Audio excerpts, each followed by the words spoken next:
आत्माओं के उस अजीबोगरीब द्वीप ग्लबडुबड्रिप को छोड़कर गुलिवर ने लग्नैक की तरफ रुख किया, जो जापान के रास्ते में उसका अगला पड़ाव था। 1 महीने की समुद्री सफर के बाद 21 अप्रैल 1709 को वो लग्नैक पहुंचा। वहां के कस्टम अधिकारी ने जब उससे पूछताछ की तो गुलिवर ने खुद को एक डच नागरिक बताया, क्योंकि जापान में सिर्फ डच यूरोपियों को ही आने की इजाजत थी। उसे फौरन गिरफ्तार कर लिया गया और 2 हफ्तों तक एक आरामदायक घर में पहरे के नीचे रखा गया, जब तक कि दरबार से हुक्म नहीं आ गया। जब उसे राजधानी ट्रालड्रग ले जाया गया तो उसे वहां के दरबारी तौर तरीकों के बारे में बताया गया, जो बेहद अजीब और अपमानजनक थे। बादशाह के सामने पेश होने के लिए हर किसी को अपने पेट के बल रेंग कर जाना होता था और सिंहासन तक पहुंचते पहुंचते फर्श को चाटना पड़ता था। गुलिवर एक अजनबी था, इसलिए उस पर खास मेहरबानी की गई और फर्श को साफ करवा दिया गया। लेकिन अगर बादशाह किसी दरबारी से नाराज होता तो फर्श पर धूल फेंकवा दी जाती। बादशाह के पास अपने दरबारियों को सजाए मौत देने का भी एक नरम तरीका था। वो फर्श पर एक खास किस्म का जहरीला पाउडर छिड़कवा देता, जिसे चाटने के 24 घंटे के अंदर उस दरबारी की मौत हो जाती। गुलिवर ने इन सभी रस्मों को निभाया, जिसके बाद बादशाह उससे बहुत खुश हुआ और उसे 3 महीने तक दरबार में रहने का हुक्म दिया। एक दिन ऐसी ही एक महफिल में किसी ने उससे पूछा कि क्या उसने कभी किसी स्ट्रुल्डुबड्रिप को देखा है। गुलिवर के पूछने पर उसे बताया गया कि स्ट्रुल्डुबड्रिप वो अमर इंसान होते हैं जो कभी नहीं मरते।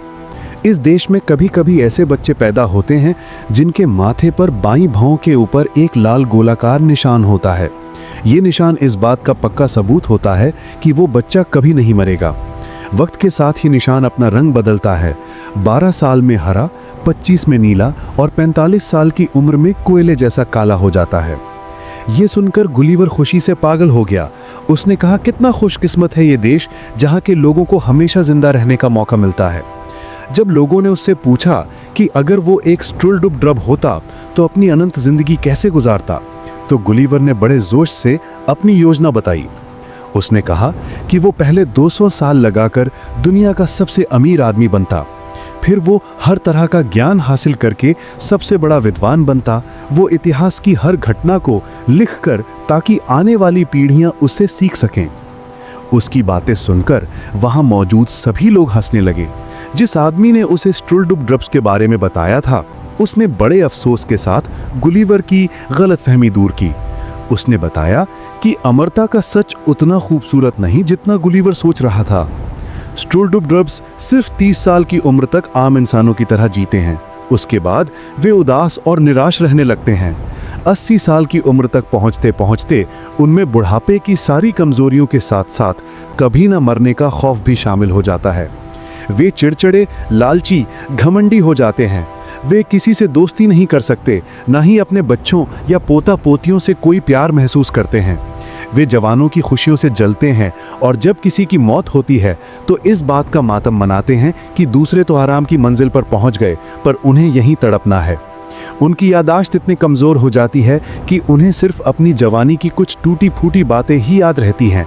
80 साल की उम्र में उन्हें कानूनी तौर पर मृत मान लिया जाता है। उनकी सारी जायदाद उनके वारसों को मिल जाती है। 90 साल में उनके दांत और बाल झड़ जाते हैं और उन्हें खाने पीने में कोई स्वाद नहीं आता। वक्त के साथ देश की भाषा बदल जाती है और वे अपनी ही धरती पर अजनबियों की तरह हो जाते हैं। गुलिवर ने अपनी आंखों से कुछ स्ट्रुल्डुबड्रिप को देखा। वे इतने घिनौने और भयानक थे कि उन्हें देखकर किसी का दिल दहल जाए, और औरतें तो मर्दों से भी ज्यादा खौफनाक दिखती थीं। उनमें दुनिया को लेकर कोई उत्सुकता नहीं थी, वे सिर्फ भीख मांगते थे। इस भयानक सच्चाई को जानने और देखने के बाद गुलिवर की हमेशा जिंदा रहने की ख्वाहिश खत्म हो गई। उसे अपने ख्यालों पर शर्म आई और उसने सोचा कि ऐसी जिंदगी से तो कोई भी मौत बेहतर है।